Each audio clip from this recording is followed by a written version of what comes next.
So one of the biggest problems any online business owner will face is making the first sale with a new prospective customer. Statistics show that in general, only 2% of prospects convert. Now, the other 98% leave and may never come back to your website. This means that any money that you've invested into getting people to visit your website has been lost. And that can actually quickly add up to a lot of wasted money. Now, if we take a closer look at these statistics, the big question becomes, why do online shoppers leave without paying or taking some sort of action? Now, although there are maybe hundreds of reasons why a potential customer may not take action or make a purchase, these 5 are some of the most common. Number 1, they are presented with unexpected costs or they can't afford it. Number 2, they thought the price was just too expensive. Number 3, they found a better price elsewhere. Or number 4, they decided against buying. Or number 5, they were just browsing. You see, with such a high percentage of people leaving your site, each of course with their own reasoning, is there any way to get them back to your site without having to reinvest a ton of more money into getting new clients? The answer is yes. And this is what we call retargeting. Facebook retargeting marketing is gaining more and more popularity with website owners. And here's why. I'm sure you've run into retargeting ads that are targeted towards yourself. And let me explain how they work. Imagine if you go to google.com and you type in a specific item that you're looking to buy, say barbecue grills. Let's say this barbecue grill website owner sets up a Facebook retargeting campaign. You're interested, but you don't buy at the very moment. Maybe it's because you're busy, maybe because the price is too high, maybe whatever reason it is, you leave. Then you happen to go to facebook.com and see ads related to the site that you've just visited. You're intrigued and you come back and buy or take a specific action. You see, in this case, the retargeting ads sealed the deal that you would ultimately buy from them. If you're still not convinced of the power of retargeting, then here's a specific statistic. You see, according to ComScore study, retargeting ads led to about 1,046 increase in branded search and about 726 lift in site visitation after about 4 weeks of retargeted ad exposure. That's a huge, huge amount of people that otherwise would likely never come back to your website or your landing page. Now, the best news about this is that you can do it for your own website. So I'd like to introduce you to a 9-part video course that shows you how to do this step by step. So in other words, while 2% of your prospects may convert after viewing the website initially, the other 98% who may leave may never come back. So this video course is all about how to professionally use Facebook retargeting marketing to bring back about 98% and convert window shoppers into buyers. So I'm going to show you how to properly set this up and use the power of retargeting on the facebook.com platform. Now, here's a quick overview of what's inside this video course. Video number 1 is the introduction. We'll give you a quick overview of the course. We'll talk about how to get in the right mindset so that you start off strong. And then we talk about what tools and what things you'll need to have in hand to get started. Video number 2 is a visual mind map of the Facebook retargeting process. Before we jump in and show you how to set things up step by step, it's really good to get a bird's eye view or a general view of everything at once. So this is what this video covers. Video number 3 will talk about the visual mind map of real life scenarios. By giving you some real life scenarios or real life examples, what this does is it enables your mind to start moving, start jogging with ideas so that you can pick and choose which one you want to go with, and that you begin to understand the whole process of Facebook retargeting. Number 4, we'll talk about the Facebook pixel, what it is, why it's important, and how you can use it. Video number 5, we'll talk about adding the pixel to your website, whether you're using WordPress or ClickFunnels, Lead Pages, or any other landing page builder. Video number 6, we'll talk about pixel variables and settings, otherwise known as standard events. Video number 7, we'll talk about custom audiences and of course how to create custom audiences in video number 8. And of course, last but not least, video number 9, we'll talk about retargeting campaign setup. So we're going to take everything that you've learned up until this point and set up a campaign to show you how to implement and embed the custom audiences within that retargeting campaign. So if you're interested in how to create your own highly successful Facebook retargeting campaign, with that said, everything you need to know is right here inside this video course. Hello and congratulations on getting access to this video course on Facebook retargeting. Okay, so this is video number 1, which is the introduction and getting started. So before we get started, I want to give you a quick overview of what's inside this video course so you know exactly what to expect. So obviously this is video number 1. Video number 2 is going to be a visual map of Facebook retargeting. And what that includes is I'm going to show you how Facebook retargeting works. And a lot of times people jump straight into showing you how to set things up. But unless you really understand how everything fits together, what connects to what, and all of that, it's really going to become confusing. Because if you set things up like an email opt-in retargeting campaign or a blog post campaign or a purchase retargeting campaign, every one of those is different. So once I show you the basics via a visual map, that's when we show you some real life examples in video number 3. Of course, in video number 4, I'm going to talk about the Facebook pixel, what it is, why it's important, and how it's used. And of course, from that point, we'll move to video number 5 and talk about how to add the pixel to your website, whether you're using WordPress, ClickFunnels, Lead Pages, or any other landing page builder. Video number 6 will talk about pixel variables and settings, otherwise known as standard events, such as how do you tell Facebook that somebody has landed on your page, somebody has converted into a lead, somebody has added the product to their shopping cart. Maybe you want to find people who have added things to the cart but have not yet purchased so that you can show an ad to them, remind them that they are interested in that purchase, and perhaps give them some sort of discount as well. Video number 7, we're going to talk about custom audiences, which are essentially lists or segments of people that you have targeted. And when you create your Facebook ad, you can then target that specific custom audience and show that specific ad to that audience. And then of course, in video number 8, we'll have some practical application and show you how to create these custom audiences. And of course, last but not least, video number 9, we'll talk about retargeting campaign setup. All right, so let's talk about mindset, because I'm a big believer of having the right mindset before you get started. I want you to realize that you're not going to make a sale. You're not going to get leads right away just by setting up a Facebook retargeting campaign. Converting visitors really does take time. And to be realistic, sometimes 12 to 17 times of touch points, meaning you have to get in front of them 12 to 17 times before they will buy. So I want to make sure that you don't expect an immediate action or an immediate sale. Now, to get started, you're going to need these things. You're going to need to have a Facebook ad account. And in doing so, you'll also need to have a Facebook business account. And you can go to business.facebook.com to get access to a Facebook business account. Now, having a business account is separate from the Facebook ad account. You'll obviously need money for ads, realistically at least $500 or more. This is not free by any means, but it's a great way to test things and find results right away. You'll also need to have an idea of how you are selling your product or service in terms of your website, in terms of your funnel landing page setup, meaning how many pages do you have in your funnel?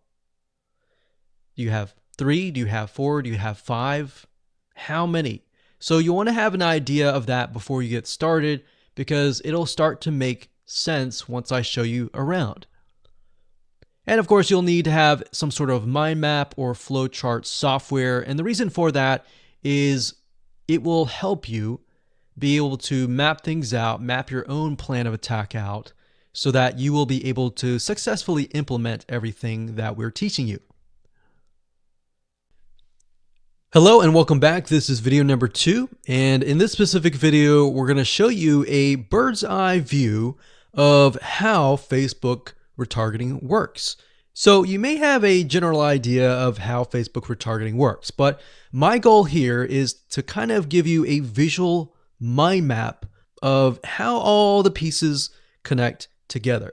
Because if I jump in and start showing you to do this, to do that, and I don't explain what things are and why things are important, I know that you will get confused, and I don't want to overwhelm you, so that's the goal here. So let's dive in. Obviously, this is going to be the visitor, and the visitor comes to a website, a landing page, whatever page that you want. Let's say that it is a blog post, and it could be a specific blog post. It doesn't matter. So they visit this blog post, and on the blog post, in order for us to know that they visited the blog post, there's going to need to be a piece of code. And that piece of code is called a Facebook pixel. Now, I'm not going to talk about that right now, but all you need to know is that the Facebook pixel tracks them. I'm going to talk briefly about the Facebook pixel later on because it can get kind of technical. So all you need to know right now is a piece of code that tracks them. It lets us know that they have visited this particular blog post. Now, bear in mind that if you want to learn how to set things up with different scenarios, what do you do with an opted page? Or what do you do when you're trying to get somebody to fill out a form? Or what do you do when you're trying to sell a product? Well, I'm going to talk about different real life examples in the next video. All right, so just keep that in mind. Let's just talk about the basics. Okay, so from this point, let's say it's a blog post, and maybe in this situation, what we want to do is whenever somebody visits this particular blog post, we want to create an audience specifically for this. All right, so whenever somebody visits here, they are going to have the Facebook pixel there, and then this visitor essentially will be added on this part to a custom audience. All right. And don't worry, we're going to explain all of this later on.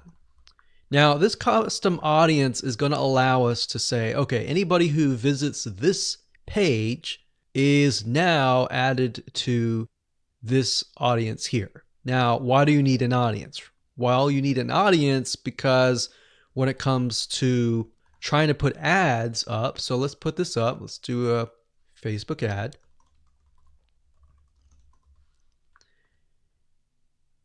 We have to find a way to show this ad to this audience. So obviously from the custom audience here in the Facebook ad here, directionally, we are going to show the Facebook ad to anyone who visited this blog post. So this is a very, very basic Facebook retargeting. So let me repeat this. Let's do a recap. A visitor comes to the blog post, and this piece of code is just happens to be on this blog post, which will allow us to know, okay, this person visited it and they're segmented into this audience, and therefore we then show them Facebook ads on Facebook to this custom audience. So that is a very, very basic scenario. Now, it can get a little bit more tedious if you add more things like email opt-ins or everything else like that. But I just want to start with the basics. We'll talk about more about real life examples in the next video. Now, what you will need to learn is the Facebook pixel, how to use it, how to set up different things like triggers, different ways to work with variables. And the Facebook pixel is just more than a piece of code. It can track when somebody visits a page. It can track when somebody buys a product. It can track when somebody opts in. So in other words, if you want to know if a conversion happened, then you will need the Facebook pixel again. So the Facebook pixel is essentially a piece of code that is on your whole website, and based upon where they land, where they convert, it is all recorded. So we'll talk more about that later on, but let's move on to the next video. And I'm going to give you some real life examples and real life scenarios. We're going to show you different mind maps for different scenarios so that you have an idea of kind of how things work. Welcome back. This is video number 3, and as promised, I am going to give you some real life examples of different scenarios so that whether you're trying to build a list or whether you're trying to sell a product or whether you're trying to just brand yourself, different scenarios call for different setups and different types of campaigns. So we talked about the blog post earlier, and that's fairly simple. But let's say, for example, that you want to build a list. How do you set things up? All right. What if they don't opt into the list? How are you going to retarget them to get them to sign up for the list? So what you really have to do is you have to get an idea of what you want to achieve. What action do you want? Do you want an email? Do you want a sale? Do you just want to brand yourself and expose people to your awesome content? And there are other different scenarios as well. How do you get somebody to fill out a form? So how about we cover those right now? So let's do opt-in list.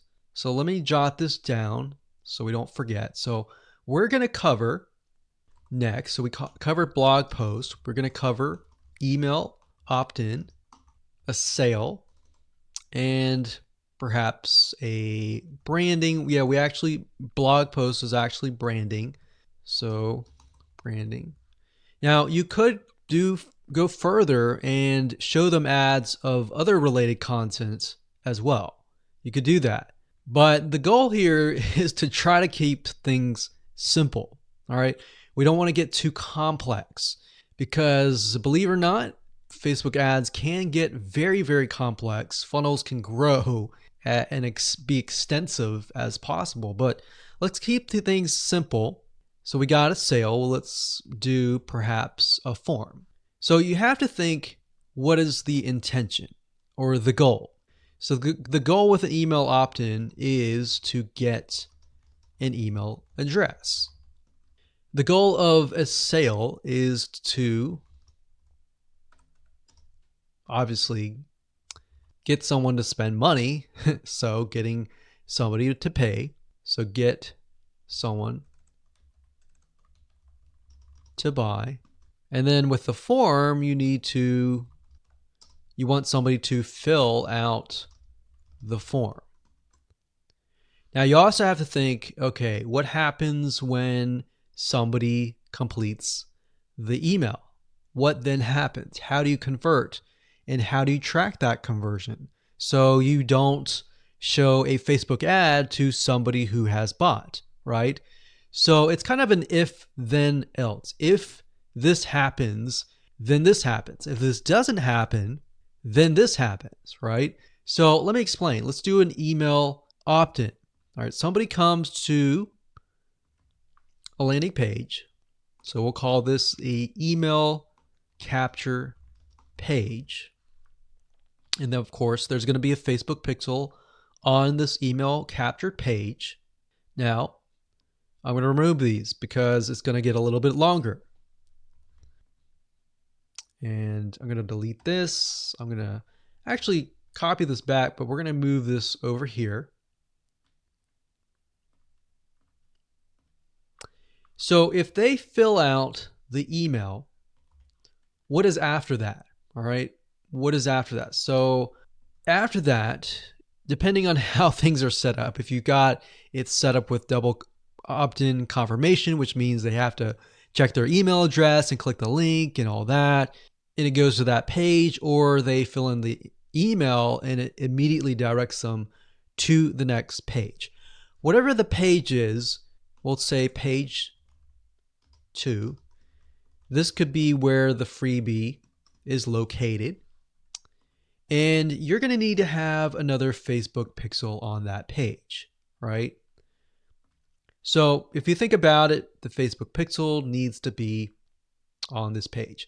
Now, the only reason why we would want to show a Facebook ad is if they came to the email capture page, but they did not give us their email, right? In other words, if they did not fulfill the action, then you need to show a Facebook ad. If they did fulfill the action, you don't need to show the Facebook ad, unless, of course, you're selling a product. But like I said, let's keep it simple. So from this point, they either give us the email and then they land on this page.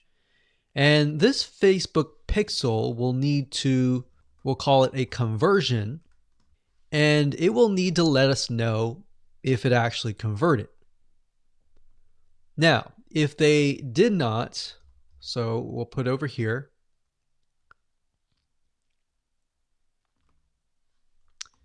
did not give email. So this is if they gave us the email. If they did not give us the email, and that's why I put an arrow here. So these are scenario 1. So we could actually name this. Let's name this scenario 1.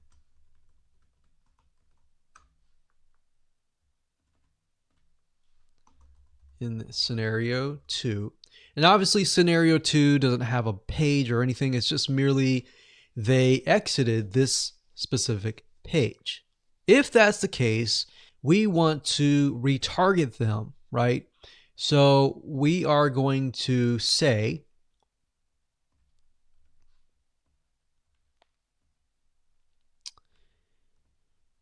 if they did not give us the email, then we're going to put them into a custom audience.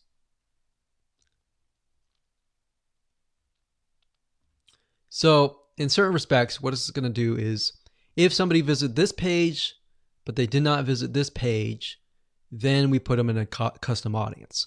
If they visited this page and this page, then we do not retarget them. Now, it's going to be a little bit more easier to understand when I visually show it to you. But I just want to give you a bird's eye view here. So at this point,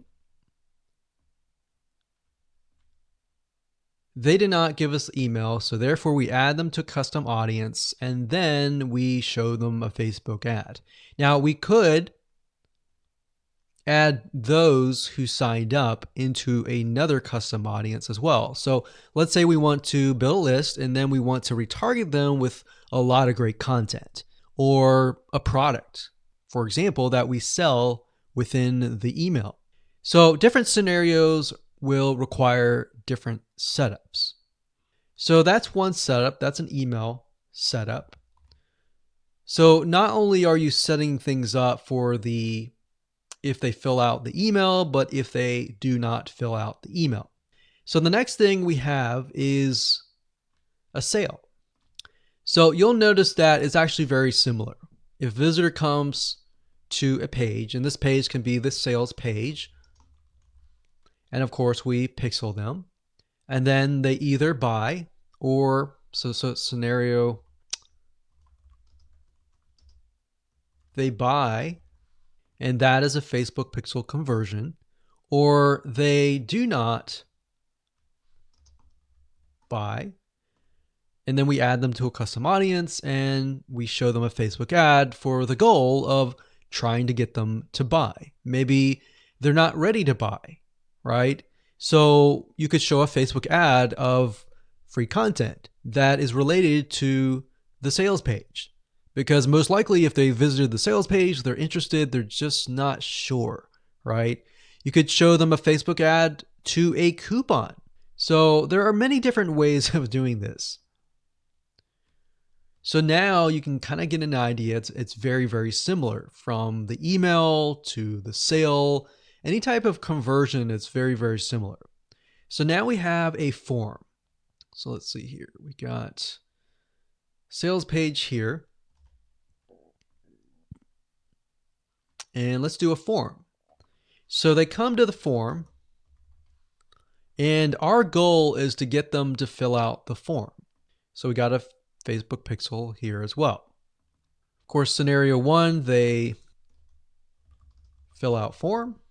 And then we have a Facebook pixel, and we're able to track that they did fill out the form. And scenario 2, they did not fill out form, so we want to retarget them with either really good content or something that speaks directly to them to try to get them to come back and fill out the form. And that can be the Facebook ad.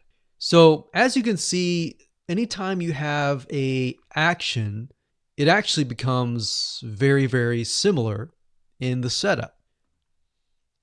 So now that you have a better idea of the different real life scenarios and examples, let's move on to the next video and talk about the Facebook pixel, what it is, why it's important, and where to get it. Hello and welcome back. This particular video is video number 4, and we're going to focus on the Facebook pixel.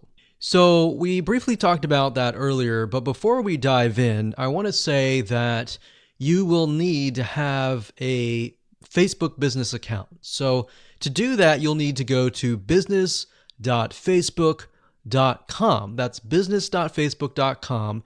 You'll need to create an account so that Facebook knows that you have access to certain ad accounts.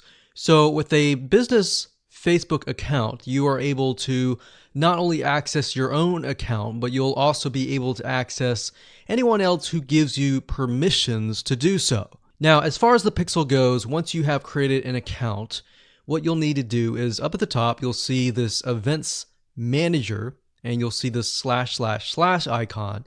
You'll click on that, and then you'll click on the all tools down here, and then you'll click on pixels right here. Now, bear in mind that Facebook oftentimes will change around their user interface. So if it doesn't look exactly like this, then look around and you'll likely find the pixels. Now, like I said, Facebook changes their user interface a lot, sometimes every month, sometimes very frequently. So just keep that in mind. So what you need to do is simply go to pixels right here, and then you'll land on this specific page. Now, as I briefly mentioned earlier, a Facebook pixel is merely a piece of code that you put on your website. And we'll talk more about how to add that to your website, what are best practices, and all of that. But basically all you need to know is the Facebook pixel is a very powerful piece of code that allows Facebook not only to see who visits your website, who converts into a sale, who converts into an email opt-in lead, who perhaps fills out a form, and more.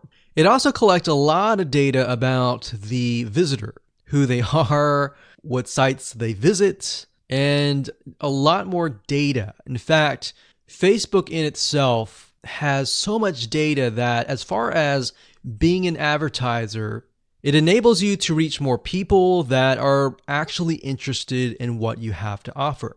So that's basically what a pixel is. And to set it up, all you have to do is go to this page, click on Setup here, and it'll give you different options. So you can either click this here to manually install the code yourself, and it'll basically give you a piece of code that you will install. Or as you can see here, it says Facebook Pixel currently integrates with these platforms here. So you can click that and it'll allow you to add it to these locations here.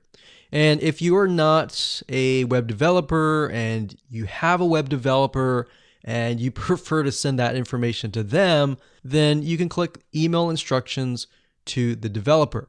Now, we're going to talk more about this in the next video on how to get the code, how to add that code to your website. If you're using a WordPress website, what kind of WordPress plugins should you use? And we'll talk more about that in the next video. Hello and welcome back. This is video number 5, and we're going to talk about how to add the pixel code to your website. Now, it's really going to depend on what kind of landing page creator you use, what kind of website platform that you use. So for example, WordPress is going to be a little bit different. I'm going to show you a WordPress plugin that you can use. If you're, say for example, using a HTML website page builder, or ClickFunnels, or Lead Pages, or OptimizePress, or any other type of landing page builder, you need to make sure that the pixel is on every single page of your funnel, because you're going to want to track everything from start to finish. Or you just want to put the pixel code on the pages that you want to track. For example, the pages where they initially visit, the pages where they convert, the pages where they don't convert, and so forth, so that you're able to kind of get a bigger bird's eye view of what is happening, what people are visiting, what people are not, and all that. So if you click on the install pixel code in Facebook Manager, then you'll see this page. Now, like I said, it can change, but basically what you need to do is it says locate the header code for your website. So what you're going to look for is the head tags, and you're going to put the pixel code within these tags. So like I said, it's going to differ based upon what kind of platform you use. But the majority of times, if you are using something like Lead Pages or ClickFunnels or something similar, then they will typically give you the option to add some sort of code to the head tag. So that's actually very easy to do. Now, when it comes to something like WordPress, you will want to add this code to a plugin. You could do that, or you could add it to the header.php template of your WordPress theme. So I'm going to show you different options that you can take, 2 different options for a WordPress site. But of course, if you're not familiar and this is a little bit overwhelming, you can always get a web developer to do this for you. It's really not hard to do once you understand the concept. So now let's talk about the WordPress plugin that we highly recommend that you use. We actually use this on a lot of our WordPress sites, and it's a free plugin. If you go to wordpress.org/plugins/pixel your site, as you can see here, or you can simply come here, click on plugins, and type that in here. That's fine as well. But this plugin is very useful, and it allows you to add your Facebook pixel to certain pages of your WordPress site. So it's a matter of just simply installing the plugin, grabbing your pixel code, and adding it to the settings area. So it's very, very easy if what we talked about before, it seemed a little bit daunting. Now, once you have everything installed, the next thing you're going to want to have is you're going to want to install a Google Chrome extension called the Facebook Pixel Helper. And the reason why you want to install this is because you want to make sure that the web pages that you're inserting into Facebook actually have the Facebook pixel. You definitely don't want to assume that it is installed and set up your campaign, pay the money for the Facebook ads, and realize, oops, it's not there. So this is another free plugin for Google Chrome. And if you're using other things like Safari or Firefox, you can probably go and Google Facebook Pixel Firefox or Facebook Pixel Safari. But for Google Chrome, this is what we use.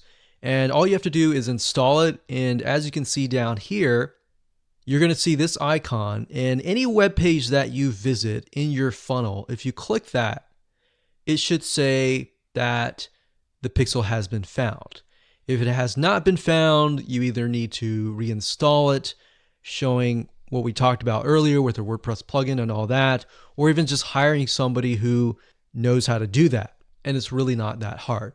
But this is going to make your life a lot easier.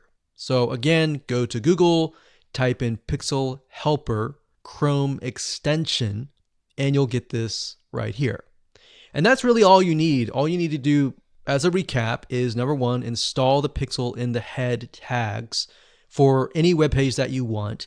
And number two, get this Chrome extension so that you're able to test and make sure that you've installed the pixel correctly.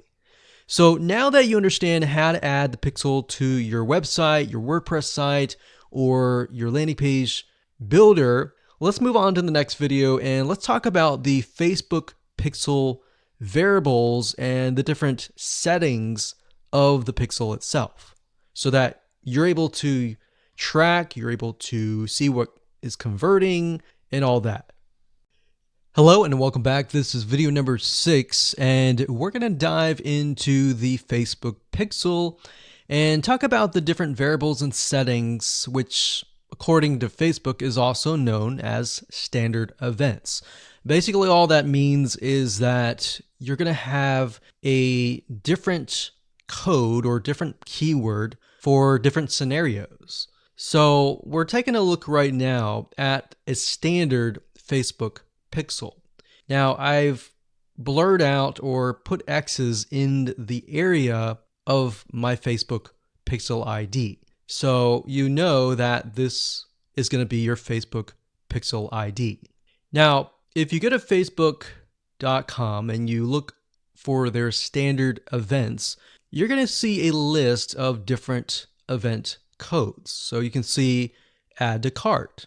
This can track anytime somebody adds an item to the cart. So if you're selling maybe physical items or e-commerce or even digital items and they add it to the cart, you want to use the standard event code here. And what that means is you are going to take this code and put it in your pixel code, and then you're going to put that code on that page. You have another one called add payment info. This tracks when the payment information is added in the checkout flow. So you're going to add that to that specific page. Now, some of these will relate to you, some of them will not. So you can see complete registration. This is great for if somebody is trying to fill out a form and you're trying to get them to fill that form out and you want to track, did they fill that form or not? If they didn't, then this code would not be triggered. If they did, then of course they would land on the page after they fill out the form and you would put that code on that page. We can see contact, which is if they went to a contact page and they contacted you, you could put that on the code and on that specific page. So as you can see, there are tons and tons of different standard events that relate to different actions. So we have donate, we have find location, we have initiate checkout, we have lead. Lead is whenever somebody signs up on your email list. Or they could be a form submission. They could sign up for a trial. They could land on a specific page where you would deem them to be a lead. And you would use that code right here. And then we have purchase. They also have a code for that and a value. So if you're using USD in the United States of America, and you would put the number here. So if it was $47, you would put 47.00 USD. If you were not using USD and you were using your own country's money symbol here, it could be Canadian, it could be AUS for Australia, you could put that here. And then we have schedule, we have search, we have start trial, we have submit application, we have subscribe, we have view content. So view content could simply mean they're viewing a special piece of content. So it could be something like the blog post, right? So we could send them to the blog post. You would make sure that the pixel code has this specific code in it. So why don't we go back to the pixel code and let me show you what you need to do. So let's say, for example, view content. So you're going to highlight this, click copy, and then you're going to go back to the pixel code here. And the only item that you want to change is this item here. So where it says FBQ, parentheses, track, comma, page view, we're going to remove that and then we're going to put that here. So in this case, it's view content, and page view is going to be removed. So what we're going to do now is we're going to take this code and put it on the special piece of content page where we want to track it. Now, if it's a lead, we simply remove this and type lead. Now, when you run your Facebook ad campaign, what's going to happen is in the campaign, you'll see these keywords. So you can also put your own keyword as well. And it's going to tell you the keywords, how many people visited it, and all that. And you yourself will know, okay, so this many people out of 100 people came, 10 people, 10% became a lead. So you'll see leads 10. And that will give you an idea of what is actually converting. So let's do something else. Let's go back up here and let's do purchase. So we're going to copy this. We're going to go back here. And instead of a lead, we're going to copy and paste this here. It says track purchase value. Let's say it's $47, and that's all you need to do. And you're going to need to take this piece of code and put it on the page that they see after they purchase. So whatever page that they are sent to or redirected to immediately, you need to put that piece of code on that page. Now, let's say, for example, that we have a funnel and the funnel is an opt-in page. So in that case, the opt-in page is going to have a pixel code, and the track will be something like this.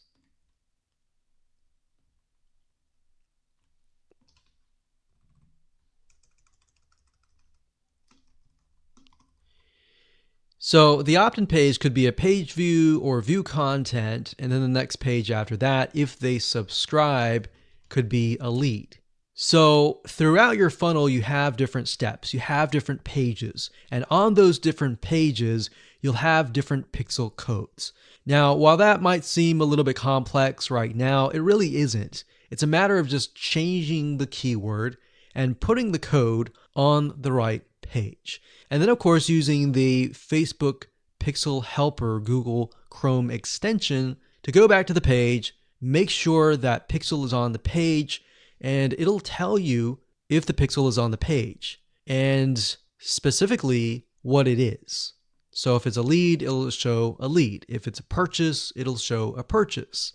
And it really is quite easy once you get the hang of it. So with that said, let's move on to the next video. Hello and welcome back. This is video number 7. Let's talk about custom audiences. Now, when I showed you the visual mind map of how everything works and the different scenarios, we talked about custom audiences being an ad targeting option that lets you find people who either took an action or either didn't take the action that you wanted. So as you can see here, according to Facebook.com, a custom audience is an ad targeting option that lets you find people who already know your business on Facebook. So with that said, to get here, all you have to do is up the top, click this, and then click audiences. And then you'll see a drop-down menu that says create custom audience, and you want to click that. Now you will see an option on creating a lookalike audience, but that's not what we're going to do. You don't really want to create a lookalike audience until you have run enough Facebook ads and you've collected a certain amount of data to know that the lookalike audience is correct. So what is a lookalike audience? A lookalike audience, according to Facebook, is, let's say we run 1,000 people to an opt-in page. And out of 1,000 people, we have about 100 people who opt in. Now, out of the 100 people that opt in, we want to figure and reach similar people based on the 100 people that converted. So what you can do is you can create a lookalike audience with Facebook. And what Facebook will do is it'll go out into the database and find people that are very similar to the people that have opted in. Now, that is super powerful. No other platform can do that.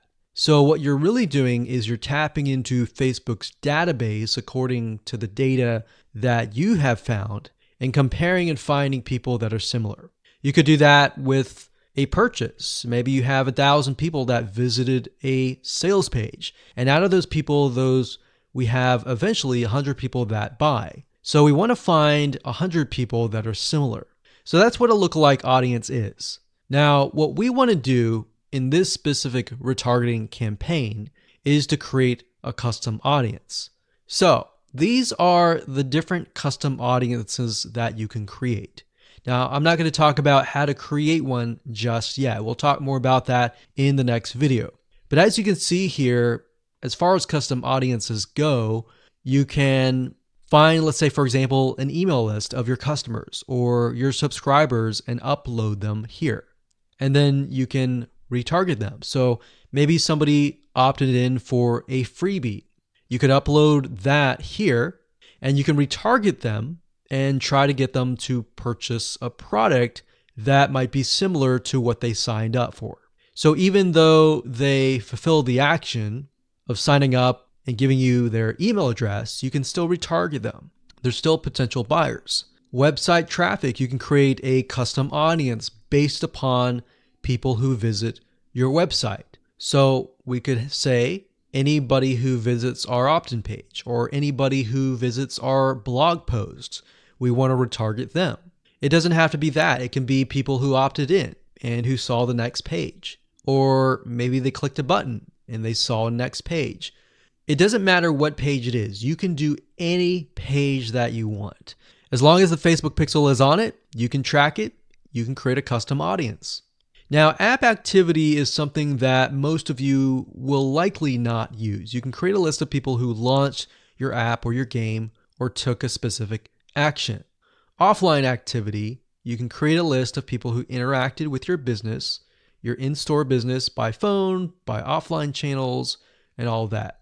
For engagement, you can create a list of people who engage with your content on Facebook or Instagram. Now, most of you are going to use the customer file or the website traffic.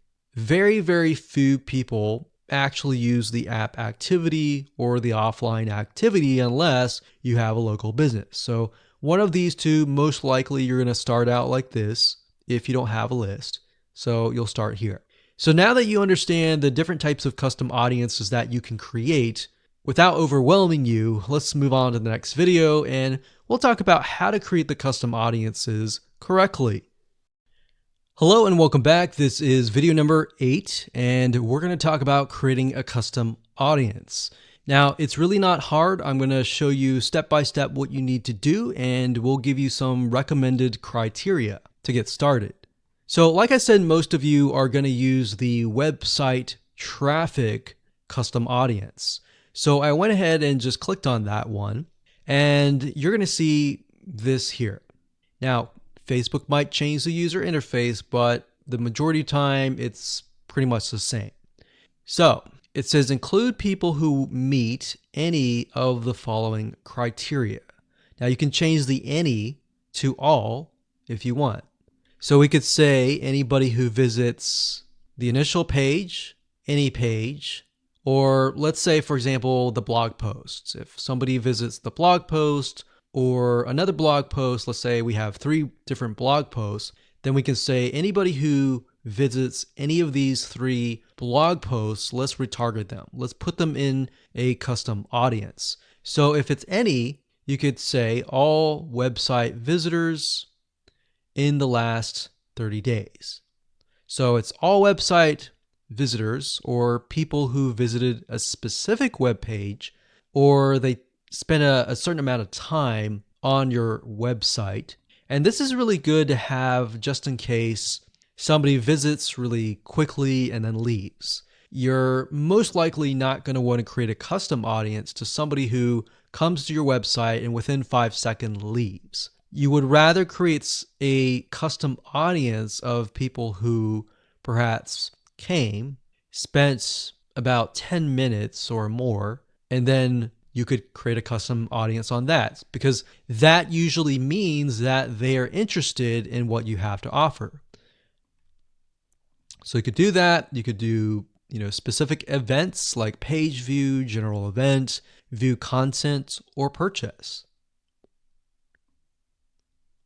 Now, if it's a specific web page, then you're going to want to enter the full URL, or what you could do is you could say anybody who visits a specific web page that has the keyword blog in it, or paint, something like a keyword. Now, what I would recommend is to enter the full URL right here. So you could have one here, you could include more, like so. So you could click that and include more and more and more. Or you could say something like include people who meet all. So they have to have visited blog post 1, 2, and 3 in order to be considered part of that custom audience. Now, what we found over the years is the more specific, the better. If you can get a custom audience for a very specific page, then when you create a retargeting ad, you will be able to talk to them very specifically. It becomes a problem when you become too general and the Facebook ad is too general and it doesn't really meet the specific needs of that visitor, if that makes sense. Now, another question that you might have is, well, out of the 30 days, do I want to do 30 days, meaning anyone who visit the specific page in the past 30 days is going to be inside of this custom audience? Now, the maximum time is 180 days, so you could do 180 days. But I am going to warn you, because the majority of people who come to your page are not going to remember you past 7 days. So, keeping that in mind, you may want to stick with 30 days or less. And if you think about, if you go to a web page, a lot of times you're not even going to remember it even 30 days down the road, unless it's a review page for a product that they are interested in or a product that they might be going to buy. So it really depends on the specific page that they have visited. Maybe they clicked add to cart, but they did not purchase. If that's the case, they're most likely going to remember it. But past 30 days, that becomes an issue. And if that becomes an issue, your conversions are not going to be there and they might click spam, which can actually hurt your Facebook ad. So bear that in mind whenever you're creating these custom audiences. Now you can also exclude. So you can say anyone who visits these pages, but I don't want to include maybe the third blog post. So I want to say anyone who visits the first 2 blog posts, but we're going to exclude the third one. You click exclude and you simply do the same thing and you enter the web pages there. So when you're done and you're ready, simply click on audience name, enter the name of the audience. Now, one thing to keep in mind is when you name the audience, name it something that you are going to remember and use a naming convention that you are going to remember. A lot of times it's easy to just name it anything that you want, but as you begin to build more custom audiences, you're going to forget. That's reality. And that's it. Hello and congratulations. You've reached the end of this video course. This is video number 9. And we're going to talk about how to set up your Facebook ad and then set it up so that you are targeting the custom audience. It's actually very easy to do. All you have to do is simply go to your ads manager, create a ad, and then you'll see this screen. Now, as I said before, Facebook likes to change up everything oftentimes once a month, or if not more. So you may not see this screen at all. You may see something totally different. But as of now, it says, how do you want to create your ad campaigns? You can create complete campaigns with all the details now, or you can simply set up your campaign structure and fill in the details of your ad sets and ads later. So in this case, we're going to do this. And then of course you have the campaign, you have the ad set, and then of course you have the ad. So it's top down. So you have the campaign, which is the overarching, essentially covering everything. And then you have the ad set, which you can use to focus on the audience, the placements, and the budget and schedule. And then, of course, you have the ad. So as you can see here, the custom audience will be chosen under the ad set level. So at this point in time, you're going to want to choose an objective. Either you're trying to brand yourself and you're simply going to drive people to a blog post and that's it, or you can use traffic, engagement, app installs, video views, which is great for videos, conversions, catalog sales, or store visits. Now, like I said earlier, most of your objectives are going to be traffic. So we're going to go ahead and click this here. And then, of course, we're going to name the campaign. We'll call it retargeting test 1. You can split test, you can do budget optimization. We're not going to do any of that. We're going to keep it simple. Now, as you can see here, this allows us to focus on a specific demographic. So we've got traffic. We scroll down. And this specific area allows us to choose the custom audience. So as you can see here, custom audiences, you simply click here and you will be able to choose the custom audience. Now, I'm not going to do that now because I've got several custom audiences in there, but you just click here and then choose the custom audience. And it's really that easy. Now, location allows you to specify a specific location. So if you want to do custom audiences, anybody who visited a specific page, but is also located in the United States and is within the age bracket of, let's say, 20 to 30 or even 60, and we only want to focus on men or women, and we only want to focus on a specific language, or we want to do all. So as you are changing these items here, you're going to see a little meter on the right hand side. And this will give you an idea of your potential reach or how many people you will be able to reach. Now, if it's a custom audience, most likely that number is going to be lower. And just bear in mind that if you just started your custom audience, sometimes it takes time and for Facebook to collect enough data for it to actually populate. So sometimes you may not even see it say potential reach 1,000 yet because it's still populating and you're still gathering enough data. So imagine Facebook is trying to gather enough data about your audience in order for it to actually show your ad to that audience. Now you can specify it and make it more detailed, but I wouldn't recommend that. If you're focusing on a custom audience, I would focus on the whole audience. And then of course you have placements. We just choose automatic, and then the daily budget, usually a good start is $5. You can run the ad set continuously starting today, or you can set a start date and an end date. And there we go. So all the ad set level is focused on custom audiences, the targeting, and all of that. And then, of course, when we move to the ad level, that is when we begin to create the ads, the graphics, and all of that. But I really wanted to focus primarily on this so that you can see where you're supposed to choose the custom audience. So you can only choose, in this case, you can choose several custom audiences, but you don't really want to, because you want to make a Facebook ad that is focused on a very specific person. And that's really all it is. And as you can see, it's not hard to do.